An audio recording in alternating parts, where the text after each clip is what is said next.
We overpromised. We said 5G is going to bring so many advancements to society, to industrial society.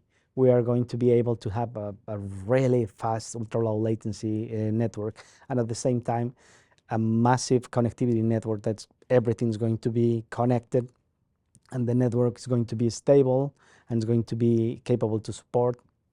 We are not going to use more electricity than before. So we start making all these promises because we aimed for good.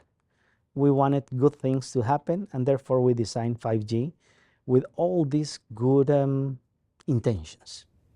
But I think we overpromised. Yeah. And now that 5G is a reality and 5G is being released per version, so the different releases, so we have every couple of years we have a better 5G. Even that, we are not delivering what we initially wanted. And I think that's a lesson learned for 6G, that we are going to be, that we should be cautious on what 6G can do.